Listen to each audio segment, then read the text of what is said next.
और कितना भटकोगे आदिल सर, आगे फिर वही डेड एंड है। मेरे कातिल को कभी ढूंढ नहीं पाओगे।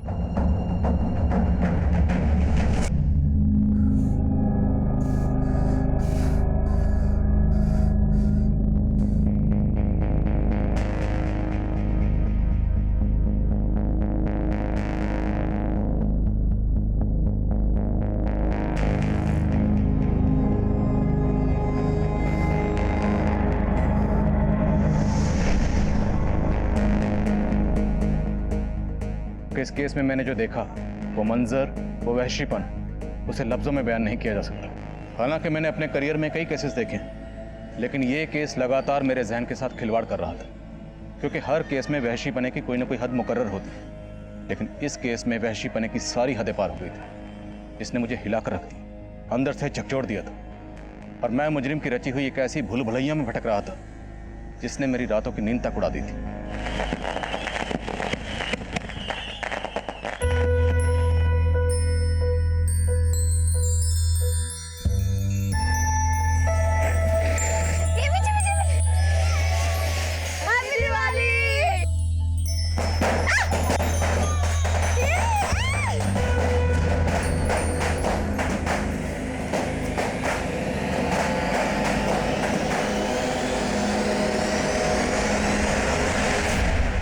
तू अपनी हद में रहकर हमेशा वही काम करती है जो तुझे नहीं करना चाहिए।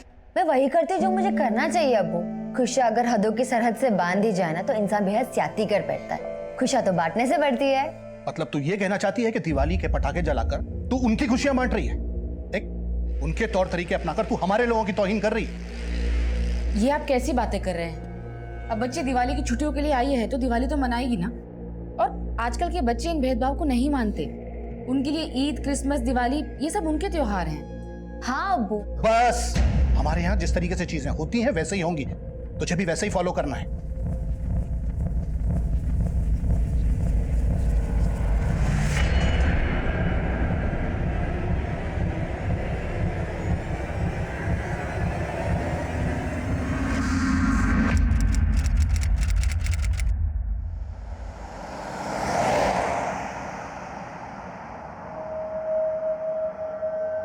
तुम्हारे अब्बू नहीं है यहाँ, फिर भी हिजाब पहना हुआ है और तुम तो खिलाफ थी इसके। आपको ऐसा क्यों लगता है आफाक भाईजान? मुझे इस तहजीब से कोई शिकायत नहीं है, पर शायद आप ये सोच रहे हैं मैंने ये उतार दिया तो अब्बू से मेरी चुगली करने का आपको मौका मिल जाएगा। क्यों? गलत सोच रहे हो तुम मेरे बारे में। मुझे तुम्हारी सोच पसंद है। मैं तो खुद कदम से कदम मिला के चलना चाहता हूँ तुम्हारे साथ। पर मेरे साथ कदम से कदम मिलाना आपके लिए आसान नहीं होगा। अच्छा, अगर ऐसा है तो आजमा के देख लो।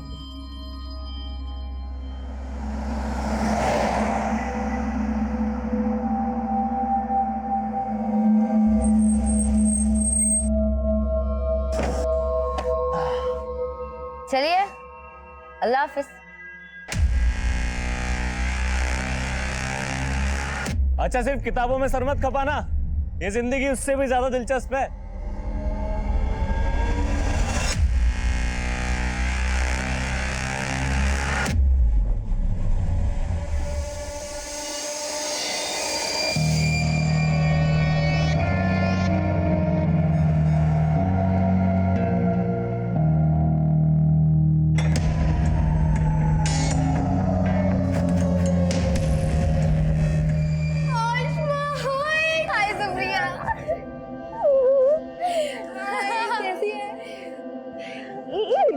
अरे यार, हॉस्टल एकदम खाली खाली लग रहा है। हाँ यार, ज्यादातर लड़कियां आज आई नहीं।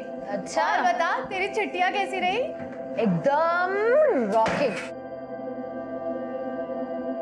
तुम लोग सिगरेट पी रही थी? तो तुझे क्या लगा हम यहाँ पर अगरबत्ती जलाएंगे? Very funny. तुम लोग ना सुधरोगे नहीं। सुधरना तो तुझे आसमा, और तुझे सुधारने के लिए हमने एक प्लान बनाया है। अच्छा, क्या प्लान किया तुम लोग?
है किसी लड़की का रेप हुआ है। अरे रेप नहीं, मुझे तो मर्डर लगता है, वरना इतना पुलिस नहीं होता यहाँ पर।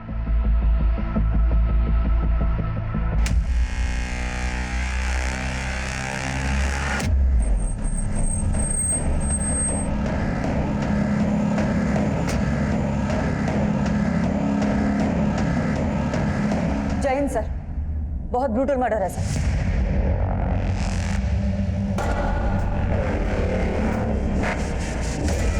अपनी हद में रहकर हमेशा वही काम करती है जो तुझे नहीं करना चाहिए। तुझे सुधारने के लिए हमने एक प्लान बनाया है। क्या प्लान किया तुम लोगों ने?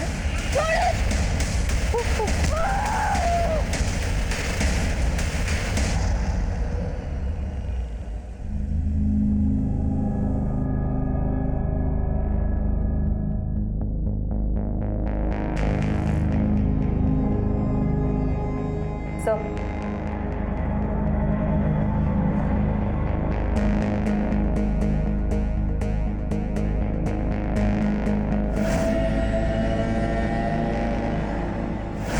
सर, इसके पैर पे छायापुरी भी लिखा है।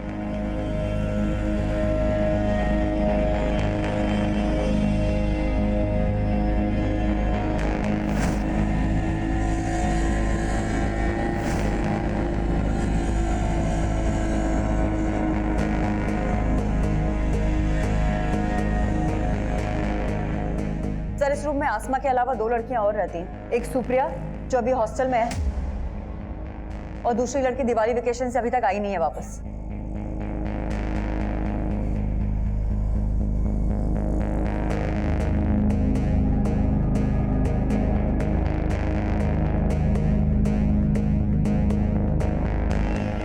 सर, इसी टेबल पर से हमें ये स्विच ऑफ मोबाइल भी मिला है। कस्टडी में लो। सुप्रिया, तुम आसमा की रूममेट, आसमा का बेड, तकिया सब कुछ खून से लथपथ है, और तुम कह रही हो तुम्हें कुछ नहीं पता? सर, मैं कुछ नहीं छुपा रही हूँ सर। मैं रात को रूम में नहीं थी, मैं अपने फ्रेंड्स के साथ उनके रूम में थी, और जब हम गए थे तो आसमा अकेली थी रूम में। देख आसमा, तुझे नहीं आना तो कोई बात नहीं, लेकिन दरवाजा अंदर से बंद मत करना। मैं रात को आऊंगी तो तेरी नींद डिस्टर्ब हो जाएगी। तो तुमने जानबूझ के आसमा को दरवाजा खुला रखने के लिए कहा था? हाँ, लेकिन मैं सच कह रही हूँ सर। मैं अपने फ्रेंड के साथ उनके रूम में थी और उनसे बातें करते करते मैं सो गई, और जब सुबह उठी तो देखा।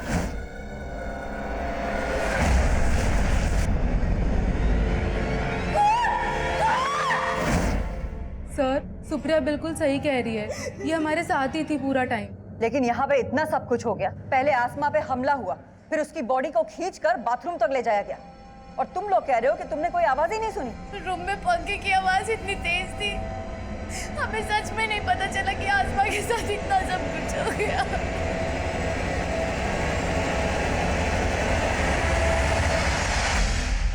इतना ब्रूटल मर्डर, लड़की को कमरे से घसीट कर बाथरूम तक ले जाया गया।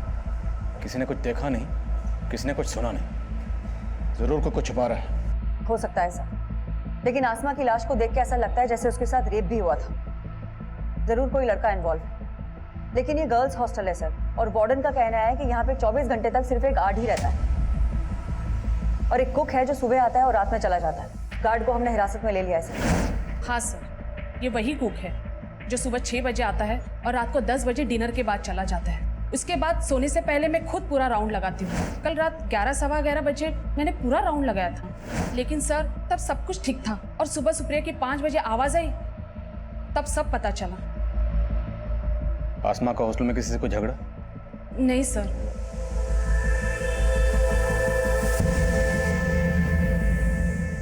कल शाम तक हॉस्टल में कोई भी लड़की नहीं थी सर, तो ये भी हो सकता है कि कोई पहले से ही हॉस्टल में जाके छुप गया हो, और जब कल लड़कियों ने ज्वाइन किया तो ये कांड करके भाग गया। पॉसिबल है। हम ये अज्यूम कर रहे हैं कि आसमा का पहले रेप हुआ, फिर कत्ल हुआ। अब सच क्या है ये पोस्टमार्टम रिपोर्ट बताएगी। हॉस्टल का कोना कोना स्कैन करो और सबकी हैंडराइटिंग के सैंपल्स लो।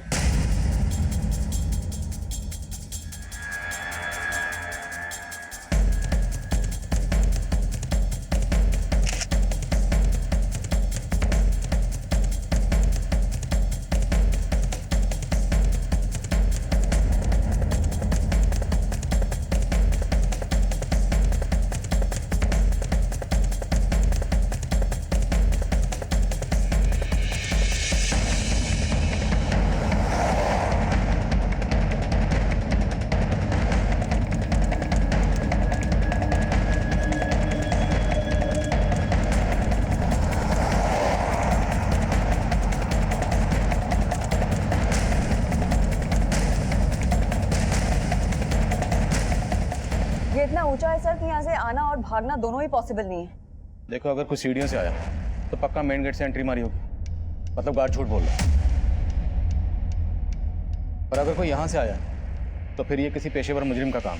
सर यहाँ कहीं सीसीटीवी भी नहीं है, तो दोनों ही पॉसिबिलिटीज है। हॉस्टल के आसपास सबसे पता करो, जहाँ भी सीसीटीवी मिले उसे खंगालो, और हॉस्टल में जितने भी लोगों का आना जाना था एक एक की डिटेल निकालो।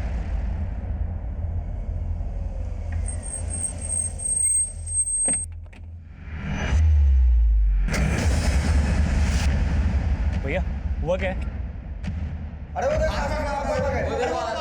मैडम, आपकी बेटी का रेप करके मर्डर कर दिया गया है, इस बारे में आप क्या कहेंगे? क्या बकवास कर रहे हैं आप? ये बात सही है तुम्हारा? नहीं नहीं नहीं नहीं, कुछ नहीं हुआ है।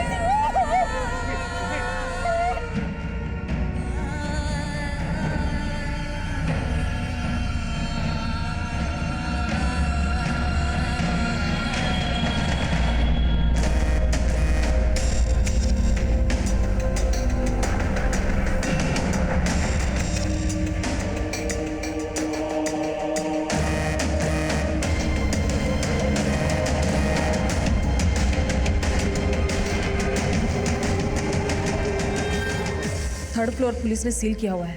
फिलहाल बाकी के रूम में तुम लोग आपस में एडजस्ट कर लो।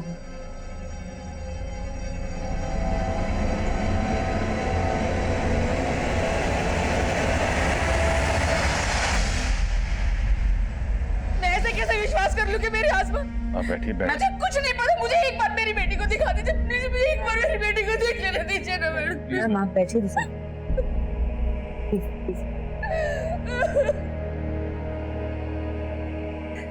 मैम पाले जी।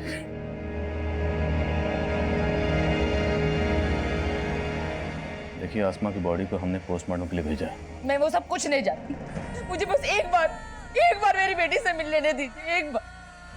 देखिए, मैं समझ सकता हूँ एक माँ के नाते ये वक्त आपके लिए आसान नहीं है, पर मैं आपको बताना चाहता हूँ कि आसमा की बॉडी की जो हालत है वो देखना आपके लिए और भी मुश्किल होगा। आपके कह देने से मैं मान लूं कि मेरी बच्ची, अरे कल ही तो उसे हंसता खेलता देखा था। अम्मी, इतनी मुश्किल से पैक किया था, अपने ऑफिस खोल दिया। अरे ये देख, घर के बने लड्डू हैं, तूने रखना ही भूल गई थी। अब्बू, आप इतने चुप चुप क्यों है? लगता अभी भी मुझसे नाराज है। बेटा, ख्यालात तो तेरी अम्मी से भी नहीं मिलते हमारे, फिर भी निभा लिया ना। तू तो बच्ची है हमारी। वाह फूफा, अस्सलाम वालेकुम फूफी। आज ये आसमा झुक गया या जमीन पे रह के आप भी आसमा छू बैठे? अफाक भाईजान, अफा की तरह जलना तो आपकी फितरत है ना? जब देखो अब्बू और मेरे बीच में आग लगाते रहते हैं। तो कल रात को इसे हॉस्टल ड्रॉप करके आया था, और आज सुबह। देखिए, जिस तरह से आसमा को मारा गया काफी दिल दहलाने वाला। ये जरूर किसी ऐसे शख्स का काम है जिसकी आसमा से गहरी रंजिश रही होगी। तो क्या आसमा ने कभी आप लोगों से इसके खिलाफ कुछ कहा था? नहीं सर, उसने कभी कुछ ऐसा नहीं बताया।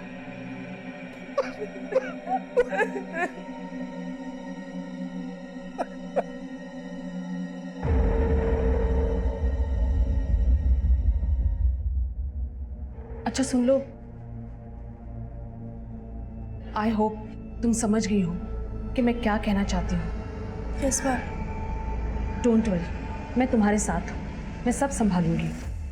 अच्छा अब तुम जाओ।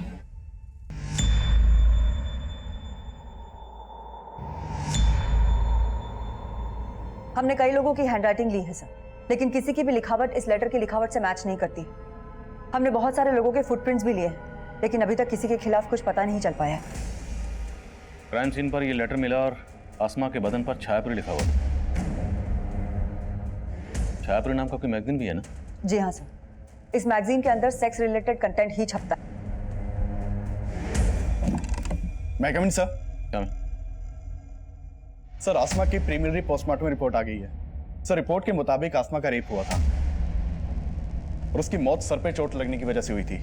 आसमा पर हमला हुआ उसके रूम में, फिर उसकी बॉडी को ड्रैग करके बाथरूम तक ले जाया गया। उसकी बॉडी के पास ही लेटर मिलता है जिस पर किसी वहशी ने नफरत का अफसाना लिखा। उसके बदन पर लिखा जाता है छायापुरी। छायापुरी जो कि ऐसा मैगजीन है जो ज़्यादातर सेक्स रिलेटेड कंटेंट छापता है, तो ज़रूर ये किसी सेक्स मैने का काम है, या फिर किसी ऐसे शख्स का जो आसमा से गहरी नफरत करता है, या फिर किसी सरफरे का। सबकी लिस्टिंग करो और शहर के सभी इंस्टीट्यूट को उठाओ और तोड़ो एक एक को। आसमा रेप और मर्डर केस में जहां हम एक तरफ आसमा की जिंदगी के पन्ने पलट कर देख रहे थे, वहीं दूसरी तरफ हमें इस केस में किसी बाहरी एंगल की पॉसिबिलिटी भी नजर आ रही थी। इसलिए हमने शक की बुनियाद पर कई हिस्ट्री शीटर्स को उठाया।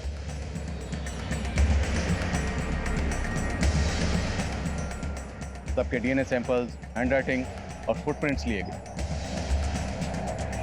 हमने हर वो मुमकिन कोशिश की जिससे हम जल्द से जल्द मुजरिम तक पहुंच सकें। हॉस्टल का गार्ड भी हमारा स्ट्रॉन्ग सस्पेक्ट। उससे सच उगलवाने के लिए हमने कई तरीके अपनाए। मैडम मैंने कुछ नहीं किया। अब तू नहीं बचेगा। तेरा डीएनए टेस्ट लेंगे और 2 मिनट में पता चल जाएगा कि आसमा का मर्डर और रेप तूने ही किया है। मैडम मैं आपको सब कुछ बताना चाहता था, लेकिन वार्डन मैडम ने रिक्वेस्ट की थी कि मैं रमन भाई के बारे में आपको कुछ भी ना बताऊं। रमन कौन है? वार्डन मैडम का छोटा भाई। उनका अक्सर हॉस्टल में आना जाना है और वो कल रात भी आए थे। उनका हॉस्टल में दीप्ति नाम की एक लड़की से अफेयर है। रहता कहाँ है वो? मैं तो सिर्फ दीप्ति से मिलने गया था सर। सर आसमा को तो मैं जानता ही नहीं हूँ। मैं कसम से बोल रहा हूँ, सच मैंने कुछ नहीं किया सर। अगर तुम्हारे भाई रमन ने कुछ नहीं किया तो गार्ड को उसका नाम लेने से मना क्यों किया? मैं डर गई थी मैडम। मैं अपने भाई की हरकतों से परेशान थी, लेकिन मेरा यकीन कीजिए उसने कुछ नहीं किया। आप चाहो तो वो दीप्ति से पूछिए, उसने कुछ नहीं किया। सर मेरा कोई अफेयर नहीं है रमन के साथ। वो मुझे परेशान कर रहा था सर। पहले उसने मुझे प्रपोज किया, मैंने मना किया तो वो मेरे पीछे ही पड़ गया सर। पिछले काफी दिनों से सर वो मुझे हरास कर रहा है।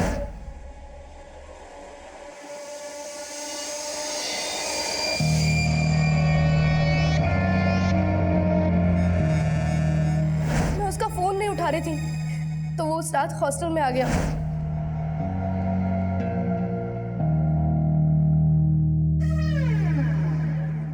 रमन मैंने तुम्हें पहले भी कहा है मेरा पीछा छोड़ दो। ऐसे छोड़ दूं? प्यार करता हूँ ना मैं तुमसे। रमन तुम यहाँ से जाते हो या मैं चिल्लाऊं? मैंने उसको वार्न किया था सर, तो वो वहाँ से चला गया था। उसके बाद क्या हुआ मुझे नहीं पता सर। सुबह मेरी नींद शोर से ही खुली थी सर।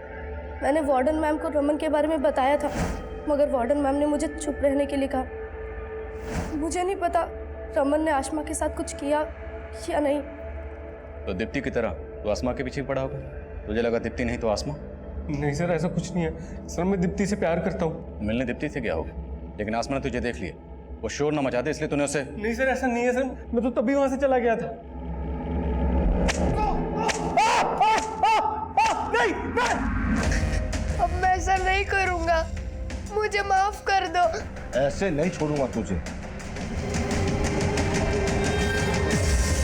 अरे साहब, छायापुरी मैगजीन तो हर नुक्कड़ और चौराहे पे बिकती है। अब एक ऐसा रेपिस्ट जो छायापुरी मैगजीन पढ़ता है, उसको ढूंढना तो समुद्र में सुई ढूंढने जैसा है। लेकिन ढूंढना तो पड़ेगा। ठीक है साहब, आप बोलते हो तो कोशिश करके देखता हूँ। हेलो, हाँ बोल। सर गार्ड और रमन दोनों वहीं अटके हैं, लेकिन उनके फुटप्रिंट का साइज क्राइम सीन पे मिले फुटप्रिंट के साइज से मैच करता है। मैंने दोनों के डीएनए सैंपल्स भी ले लिए हैं सर, लेकिन रिपोर्ट आने तक वेट करना पड़ेगा। ये दोनों इतनी आसानी से कुछ नहीं उगलने वाले। क्राइम सीन से हमें जो आसमा का फोन मिला था उसे अच्छे से स्कैन करो, उससे हमें कोई ना कोई क्लू जरूर मिलेगा। मैगविन सर। हमें सर हमने हॉस्टल के आसपास के सारे सीसीटीवी खंगाले। क्राइम वाले दिन हॉस्टल के पीछे की तरफ एक कार वहां के सीसीटीवी में कैप्चर हुई थी। सर मैं वहां की फुटेज लाया हूँ। ले करो। सर इस गाड़ी का नंबर विजिबल नहीं है। मैंने इस गाड़ी के बारे में आसपास के लोगों से पूछताछ की, लेकिन पहले किसी ने भी इस गाड़ी को यहाँ नहीं देखा। सर सस्पिशियस बात यह है, ये गाड़ी रात को 1 बजे यहाँ आई, इस गाड़ी में से कोई उतरा और फिर अर्ली मॉर्निंग वापस आया। जिस डायरेक्शन में ये गाड़ी गई है उस डायरेक्शन के सीसीटीवी खंगालो। हो सकता है वहाँ के किसी सीसीटीवी में इसका नंबर कैप्चर हुआ। Okay sir.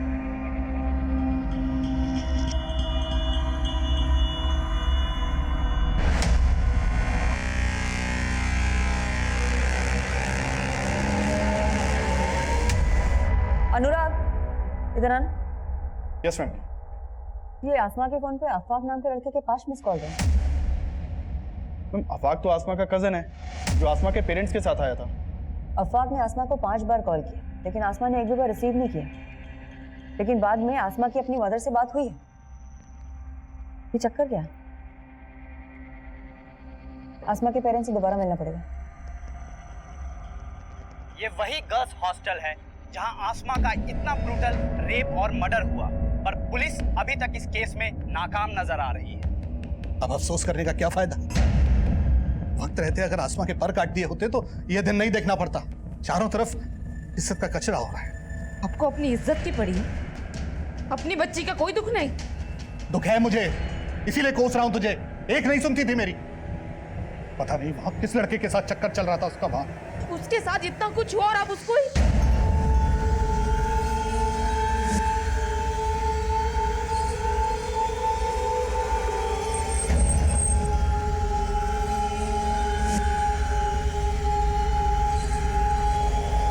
कहां जा रही हो तुम?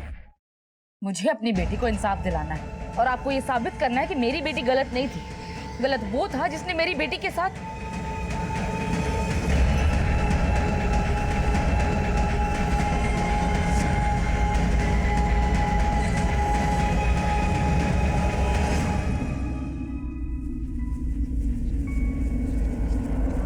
मैं आपसे अफवाक के बारे में बात करना चाहती हूँ। क्या आमना का और अफवाक का कोई इशू था?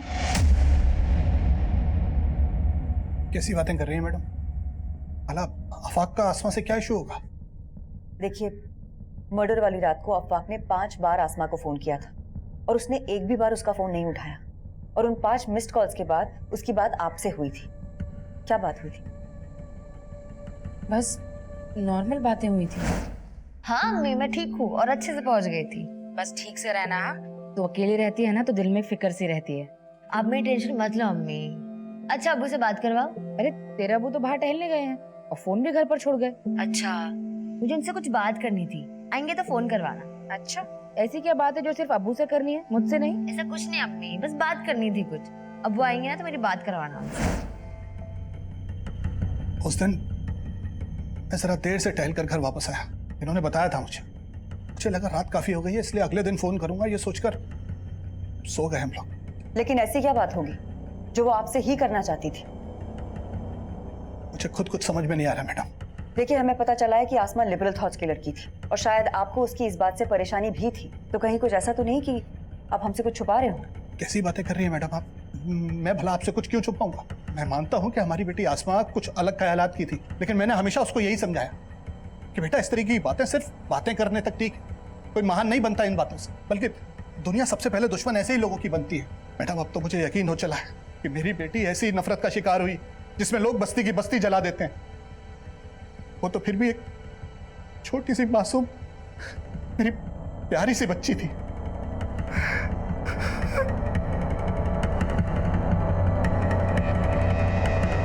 ठीक है, मैं आता हूं।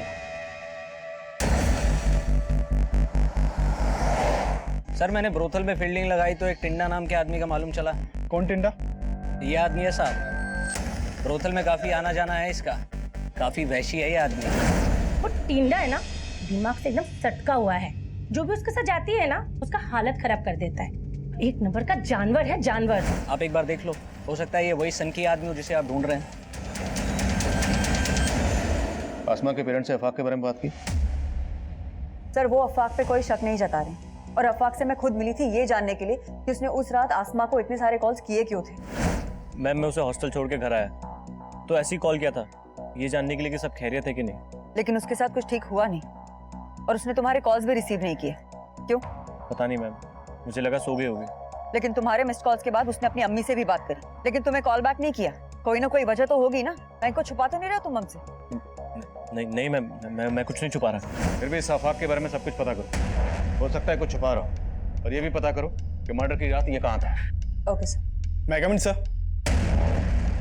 सर, हमारे खबरियों से इस तेजस उर्फ टिंडा नाम के आदमी की इंफॉर्मेशन मिली है। सर, इसके बारे में जो भी पता चला उस हिसाब से शक किसी के ऊपर जाता है। सर, मैंने चेक किया, मर्डर वाली रात इसका फोन हॉस्टल वाले एरिया में ही एक्टिव था। उठाओ इसे।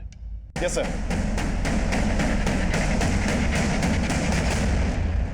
मुझे क्यों लाए साहब? मैंने कुछ नहीं किया। तू क्या कर सकता और क्या नहीं कर सकता सब पता लगा लिया हमने। आसमा के ऊपर बुरी नजर थी ना तेरी। साहब मैं किसी आसमा वासमा को नहीं जानता साहब, और उस रात तो मैं किसी और आइटम के साथ था। किसके साथ था? उमा साहब, प्रोस्टिट्यूट है। मैं मानता हूँ साहब, मैं ऐसा ही हूँ, सिर्फ प्रोस्टिट्यूट्स के साथ ही सोता हूँ, लेकिन साहब आज तक मैंने कभी किसी आम लड़की के ऊपर बुरी नजर नहीं डाली साहब। टिंडा के पैर के साइज क्राइम सीन पर मिले फुटप्रिंट के साइज से मैच कर रहे हैं। लेकिन सर ये टिंडा बहुत मोटी चमड़ी का है, बहुत तोड़ा लेकिन फिर भी कुछ नहीं उगला। इस टिंडा का भी डीएनए और हैंडराइटिंग सैंपल लो। सर सर आज सुबह संत नगर पुलिस ने विक्रमपुर एरिया से एक अज्ञात गाड़ी जब्त की है। ये देखिए सर, ये विनय नाम के एक आदमी की गाड़ी है जो संत नगर में रहता है। सर उसने अपनी गाड़ी चोरी होने की कंप्लेन लिखवाई थी, और सर ये गाड़ी उसी शाम चोरी हुई है जिस रात आसमा का मर्डर हुआ है, और इस गाड़ी का कलर उस कार के कलर से मैच करता है जो गर्ल्स हॉस्टल के बैक साइड में देखी गई थी। ये गाड़ी चुराई गई संतनगर से, जो उस हॉस्टल से 7-8 किलोमीटर की दूरी पर है। तो कोई इतनी कम दूरी तय करके कार चुराने के बाद मर्डर करने क्यों आएगा? मेरा मतलब है चोरी की हुई कारें ज़्यादातर लूट और रॉबरी में इस्तेमाल होती हैं, या फिर लाश डंप करने के लिए। लेकिन यहाँ तो रात भर लाश भी उस हॉस्टल में थी और अगली सुबह तक ये कार भी वहीं थी। और अगर ये कत्ल इसी कार चुराने वाले ने किया है तो ये इतनी देर वहाँ क्यों रुकेगा? लेकिन सर हम किलर को सरफिरा भी तो समझ रहे हैं, हो सकता है ये चोर वही हो जिसे हम ढूंढ रहे हैं। ठीक है, संतनगर पुलिस के टच में रहो और पता करो कि ये कार चुराने वाला कौन हो सकता है, और हॉस्टल एरिया का डंप डाटा स्टडी करो। हो सकता है वहाँ से कोई सस्पिशियस नंबर सामने आए। यस। आपने अफाक को आसमा के साथ हॉस्टल क्यों भेजा था? अभी अचानक तुमने अजीब सा सवाल क्यों पूछा? सवाल तो ये है कि आसमा आपसे क्या बात करना चाहती थी जो उसने मुझे नहीं बताई, या आपने अफाक को कुछ बोला जो मुझे नहीं बताया?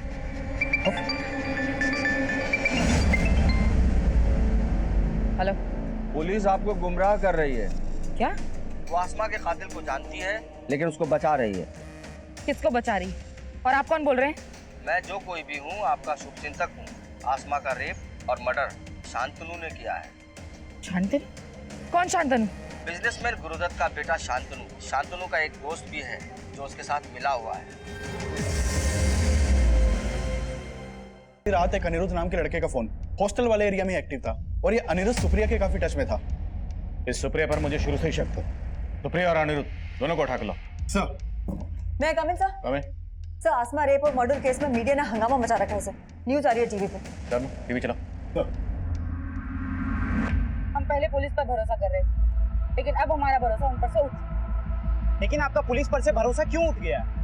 कि पुलिस मेरी बेटी के कातिल को बचा रही है। आसमा को न्याय दो! सुनो, सर शर्मा, आसमा को न्याय दो! न्याय दो! न्याय दो! आसमा को न्याय दो! न्याय दो! न्याय दो! We want justice! We want justice! आसमा को न्याय दो! न्याय दो! न्याय दो! We want justice! We want justice! आपको कोई गलतफहमी हुई है? कोई गलतफहमी नहीं हुई है मैडम। लेकिन आपको क्यों ऐसा लग रहा है कि हम किसी को बचा रहे हैं? आखिर वजह क्या है? आसमा का रेप और मर्डर शांतनु ने किया है। शांतनु? कौन शांतनु? आप उस बिजनेसमैन के बेटे शांतनु को बचा रहे हैं। शांतनु? मैम इस शांतनु अनिरुद्ध का दोस्त है, जिसका नंबर हमें सुप्रिया के कॉल रिकॉर्ड से मिला था। वो मर्डर वाली रात शांतनु का नंबर भी हॉस्टल वाले एरिया में ही बंद था। लेकिन उस पीसीओ से फिरोजा को किसने फोन किया था, ये हमारे लिए जानना बहुत जरूरी है। एक काम करो, अनिरुद्ध, शांतनु और सुप्रिया, इन तीनों को लेकर आओ और पीसीओ पे भी जाके आओ। Okay ma'am. तो अनिरुद्ध और शांतनु, तुम लोग उस रात हॉस्टल गए थे या नहीं? हाँ सर, ये दोनों गर्ल्स हॉस्टल में आए थे, लेकिन सर ये लोग मुझसे और मेरी फ्रेंड से मिलने आए थे। उस रात हॉस्टल में ज़्यादा लड़कियां नहीं थी, इसीलिए हमने पार्टी प्लान किया था। मैंने आसमा को भी इनवाइट किया था सर। व्हाट? तू उन लोगों को यहाँ बुला रही है?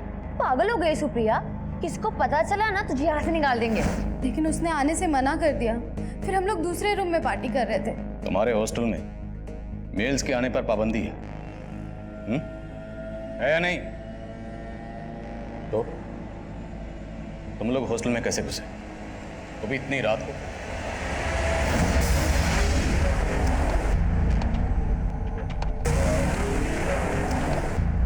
उसके बाद हम लोगों ने 2 घंटे तक एंजॉय किया, और उसके बाद शांतनु और अनिरुद्ध दोनों चले गए थे। सर उसके बाद सच में मैं अपने फ्रेंड्स के साथ ही सो गई थी। तुम चुप रहोगे? तुम्हें क्या लग रहा है हम तुम्हारी बातों में आ जाएंगे? तुम इन्हें बचा लोगी? बोलो तुम लोग, साफ साफ बोलो, उस रात हॉस्टल में क्या हुआ था? सर हमने आसमा के साथ कुछ भी नहीं किया है सर, बिलीव अस। सर मैं मानता हूं कि हमने गलती की, लेकिन हमने कुछ नहीं किया सर। सर मैंने अनिरुद्ध और शांतनु के डीएनए और हैंडराइटिंग सैंपल्स लेने के लिए बोल दिया है। माना है तीनों झूठ बोले, लेकिन वो आदमी कौन होगा जिसने पीसीओ से फोन करके फिरोजा को शांतनु के बारे में बताया? सर मैं उस पीसीओ पे भी गया था, वहां कोई सीसीटीवी नहीं था और उस पीसीओ पे ये भी नहीं पता चल पाया कि ये कॉल किसने किया होगा। हमारी रडार पर सिर्फ शांतनु नहीं बल्कि अनिरुद्ध, सुप्रिया, हॉस्टल वार्डन सुनीता, सुनीता का भाई रमन और टिंडा भी शामिल थे। इन सबको हम स्ट्रॉन्ग सस्पेक्ट मान रहे थे, लेकिन सवाल यह था कि वो गुमनाम कॉलर कौन था जिसने आसमा की अम्मी को फोन करके सिर्फ शांतनु को आसमा का गुनहगार बताया था, जिसकी वजह से आसमा की अम्मी ने एक ऐसा जज्बाती कदम उठाया और उस कदम को मीडिया ने इतना उछाला कि लोग अब हमारी काबिलियत पर ही शक करने लगे थे। मुझे इस केस से हटाने की मांग उठने लगी थी, लेकिन मेरे सीनियर ने मेरा साथ दिया और अब मैंने तय कर लिया कि मुझे ये केस जल्द से जल्द सॉल्व करना है। हमने सारे सस्पेक्ट को बारीकी से इन्वेस्टिगेट करना शुरू किया।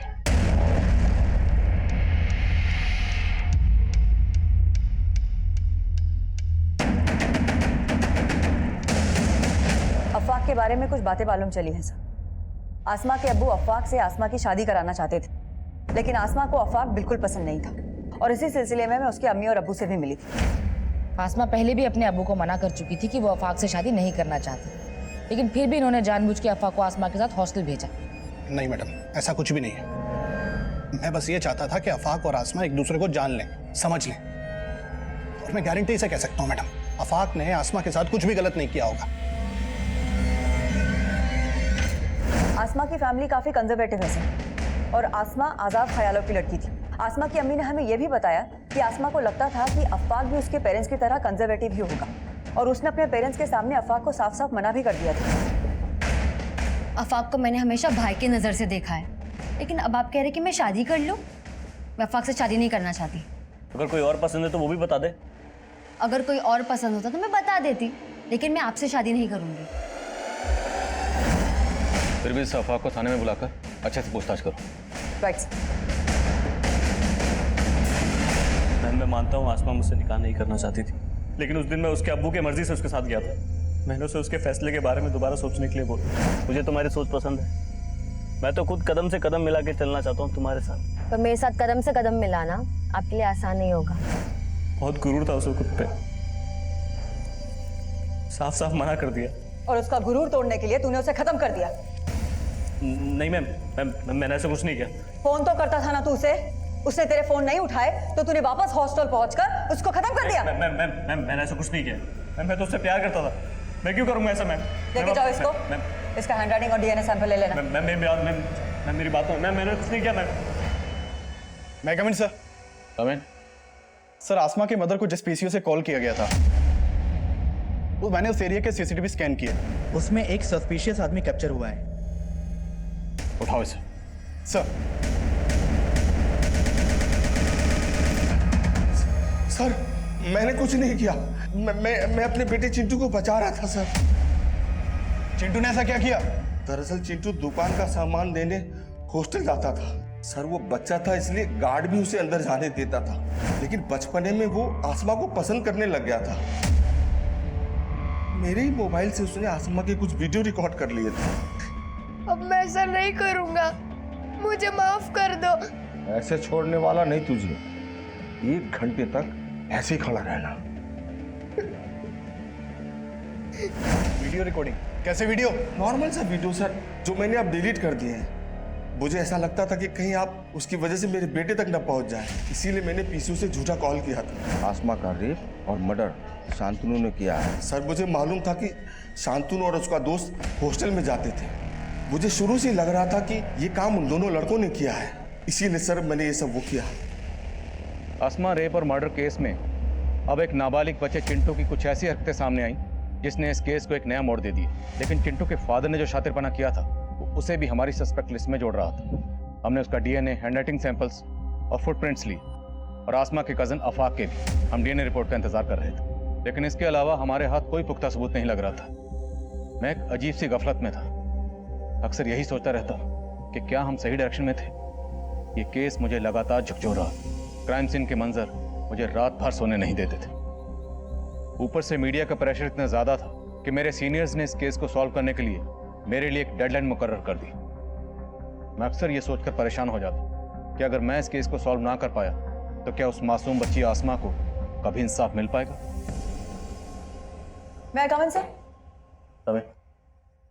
सर, मैं उस कार चोर के बारे में पता कर रही थी तो पता चला है कि पूरे डिस्ट्रिक्ट में पिछले 25 दिनों में 20 गाड़ियां चोरी हुई हैं और इनमें से ज्यादातर गाड़ियां कुछ दिनों के गैप के बाद कहीं भी खड़ी मिल गई।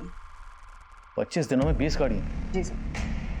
मतलब तकरीबन हर रोज एक गाड़ी चोरी हो रही थी? Yes sir. जिन एरिया से ये कार्स चोरी हुई है वहां कहीं कहीं चोर सीसीटीवी फुटेज में कैप्चर हुआ है, लेकिन चेहरा कहीं भी क्लियर नहीं है। ये देखिए सर, यहाँ कहीं भी इसका चेहरा क्लियर नहीं है, लेकिन सर इसकी चाल में एक लचक है जो हर फुटेज में एक जैसी है। और सर हॉस्टल के बैक साइड के सीसीटीवी फुटेज में भी उस आदमी की चाल में ऐसी ही लचक दिख रही थी। और सर हो सकता है कि हॉस्टल के बैक साइड में जो कार देखी गई थी वो भी इसी ने चुराई हो और आसमा के मर्डर और रेप में भी इसी का हाथ हो।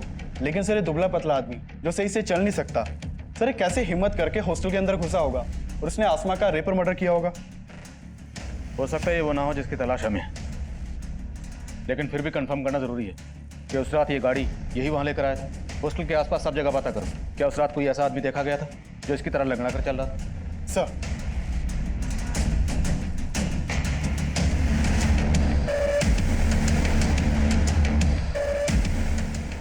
सर उस दिन सुबह 6 बजे एक आदमी आया था जो लंगड़ा के चलता था। उसके पास एक कार भी थी। उसने मेरे यहाँ बैठकर कई कप चाय भी पी थी। अच्छा, उस आदमी का स्केच बना सकते हो? जी साहब, बनवा सकता हूँ। मैम, चाय वाले ने जिस आदमी के बारे में बताया था उसका स्केच है। पता करो इसका कोई क्रिमिनल रिकॉर्ड है क्या, और इस स्केच को हर जगह सर्कुलेट करो। हो सकता है इसके जानने वाला कोई मिले। Okay ma'am.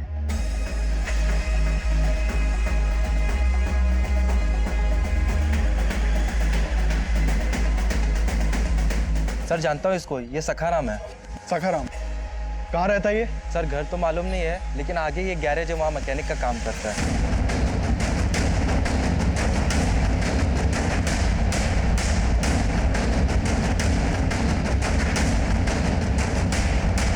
सखाराम,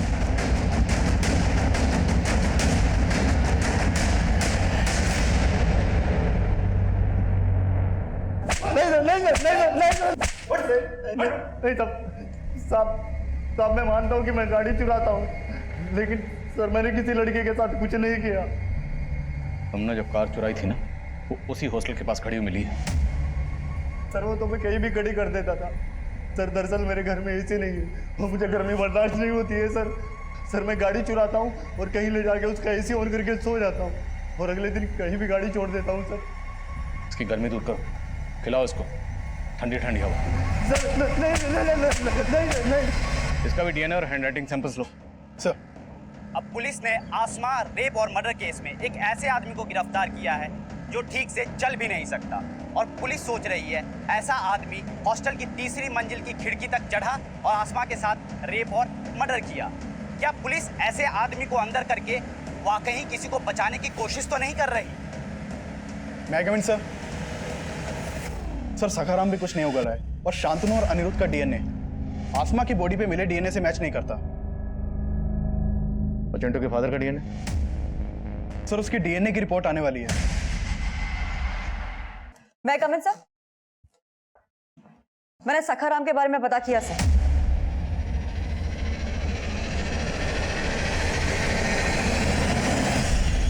अब तेरा नाटक खत्म। रिपोर्ट आ गई है, तेरा डीएनए मैच हो गया। अब अगर एक भी झूठ बोला ना तो तेरी हड्डी पसली कर दूंगा।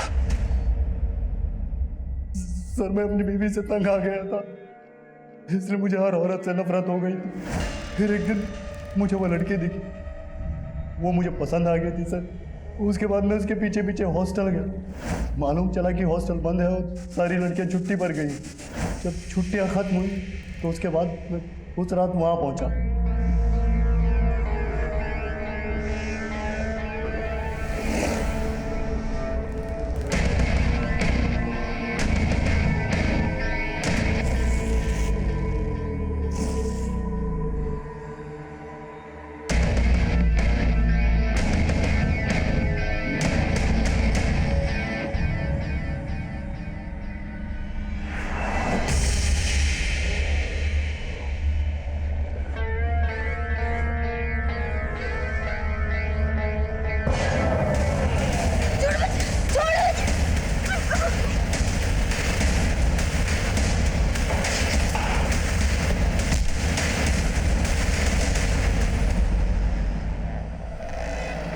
उसकी लाश के साथ लाश के साथ बॉडी पर छाया पर लिखा क्यों? सर ऐसे सर उस रात जिसकी गाड़ी चुराई थी वो छायापुरी पत्री का मालिक था। मुझे नाम पसंद आया इसलिए लिख दिया और सर जो कुछ मेरे दिल में था वो मैं लेटर पे लिखा और चला गया।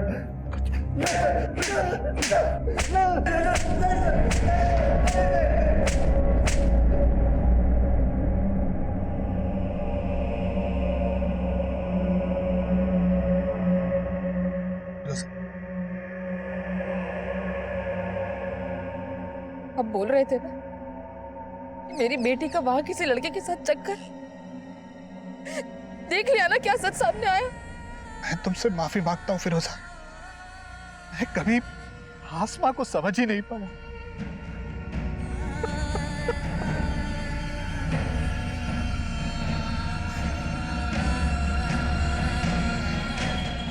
आसमा रेप और मर्डर केस का main accused Sakharam physically disabled था, इसलिए मीडिया उसकी इस कमजोरी का वास्ता देकर उसके बचाव की बातें कर रही थी। लेकिन जब सच्चाई सामने आई उसने सबको हैरान करके रख दिया। सखाराम ने ना सिर्फ आसमा का कत्ल किया बल्कि वो घायल आसमा को 100 मीटर तक घसीट कर ले गया, उसके साथ दरिंदगी करता रहा। लेकिन हॉस्टल में मौजूद किसी ने कोई आवाज़ नहीं सुनी, किसी ने कुछ नहीं देखा, कुछ नहीं सुना। जबकि उस रात हॉस्टल में सखाराम के अलावा वार्डन सुनीता का भाई रमन और सुप्रिया के दोस्त अनिरुद्ध और शांतनु भी मौजूद थे, जो गलत तरीके से हॉस्टल में दाखिल हुए थे, जिससे साबित होता है कि आसमा एक ऐसे प्रमाइसिस में रह रही थी जहाँ पर सिक्योरिटी ताक पर थी। इसलिए उस रात आसमा के साथ जो भी हो उसमें हॉस्टल के स्टाफ के साथ साथ बाकी लोग भी जिम्मेदार हैं। आज इंटरनेशनल वुमेंस डे पर आसमा की कहानी आप सभी को बताकर मेरा मकसद ये बताना है कि आसमा की मौत से सिर्फ उसके परिवार को गहरा नुकसान नहीं हुआ, बल्कि ये नुकसान हमारे पूरे समाज का नुकसान, क्योंकि हमने आसमा को खोकर एक ऐसी टैलेंटेड और सेंसिटिव शख्सियत को खोया है जो अपनी सोच से एक प्रगतिशील समाज के निर्माण का मादा रखती थी। उम्मीद है आसमा की कहानी हम सबको एक सबक देगी, जिससे हम अपने मुल्क की बेटियों को एक महफूज और बेहतर समाज दे पाएं। अब मैं आदिल खान आपसे इजाज़त लेता हूं। आपसे फिर मुलाकात होगी एक और नए केस के साथ। तब तक देखते रहिए क्राइम पेट्रोल 10 तक। मकसद बताना